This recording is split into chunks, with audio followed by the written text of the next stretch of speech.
Merci JT.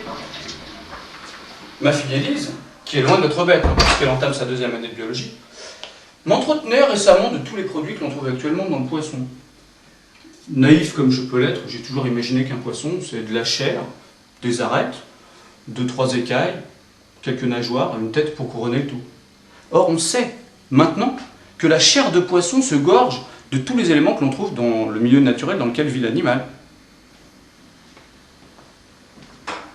Ainsi, les océans du globe, non contents d'être composés d'une grande majorité d'eau, de quelques pourcents de sel, ainsi que d'urine et de caca de poisson, contiennent aussi pas mal d'hydrocarbures, des métaux lourds et autres joyeusetés du même acabit. J'ai donc décidé d'effectuer un test qui tente à prouver que la majorité des gens n'est pas au courant. Me rendant comme tous les jeudis chez mon poissonnier préféré, je lui ai demandé 250 grammes de mercure bien frais, sans gasoil, mais avec un peu de samplon 98 pour le goût, ainsi qu'une belle dorade au cadmium pour agrémenter l'éclairage de mon intérieur.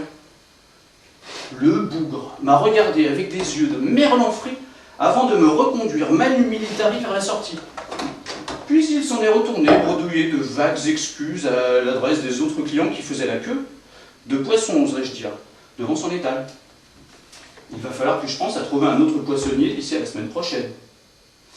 Et puis en rentrant, j'ai pensé à tous ces parents qui forcent le petit dernier à ingurgiter du poisson tous les vendredis, tandis qu'ils se refusent obstinément à lui offrir la boîte du parfait petit chimiste. Élise, ma fille, je te fais là mon mea culpa officiel. Tu auras ta boîte de chimie pour la Noël, avec 15 ans de retard.